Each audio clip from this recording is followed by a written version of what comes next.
গাডলা আপনারা কোনোদিন দেখছেন? দেখেন কি কায়দায় গাডলা বানাইছে, একদম শর্টকাটে সিম্পলে নিজে করছে কে নিজে। হ্যাঁ নিজে, আমি নিজে।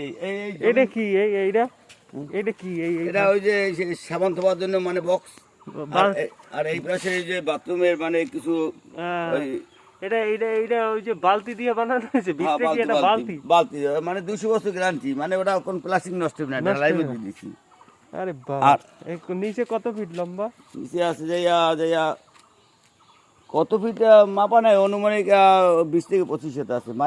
এই ছিদ্রতে কি হইবে? এই ছিদ্র মানে এই যে এই যে রেলিং তা না, এই মধ্যে আবার পাইপ দিয়ে ঢুকাইয়া এর কারিগর ইঞ্জিনিয়ার সব নিজে। আর এইটাও দিয়ে এই অন্য সব মেস্তুরি করতে এই এই উপর থেকে জমিন থেকে এইখানে লই তুই জায়গা নিচে মজুত হইতে না, এইখান থেকে লই দিতে। হ্যাঁ, আর আমি এটা নিচে কেটে ডাবাই দিছি, আবার এই উঠতে হইতো এই মানে এই যে তিনটারে এই যে একটা এই নামরে একটা মুরব্বীদের জন্য বিশ্রামের একটা ব্যবস্থা হইবে। আর এইখানে বিশ্রাম করতে পারবে। এই আর নিচে মজুরটা ভালো। এটা বানাইতে কত খরচ হয়েছে? 50 থেকে 60 হাজার গেছে এরকম। 50-60 হাজারের মধ্যে কমপ্লিট। এই জায়গাটা মানে খাড়া, এই যে চটটা না, এই চটে এই পাশে ঢালাই দিয়ে আটকে দেবো। এই যে অনেক সময় আজকাল তো সবাই মাজা ব্যথা বেশি, এই দাঁড়াইয়ে কাপড় ওয়াশ করতে পারবে, বইয়ে ওয়াশ করতে পারবে।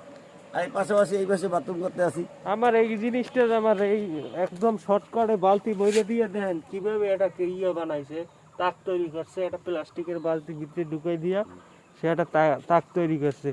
শর্টকাটে সব সিস্টেমেটিকলি কাজ করছে। 50,000 টাকা কমপ্লিট। আমি আস্তা এই যে রড না, মাটি আস্তা রড কাটি নাই, আস্তা রড দিয়ে আমি বাজে বাজে এই যে রডটা আস্তা নিচে নামাই দিয়া এই বাজে বাজে রড নিয়ে ওই রডে একে মূলত চলে গেছে। আমার এখানে যদি এই মাটি ভেঙেও যায়, তারপর তৈরি করতে কতদিন সময় লাগছে?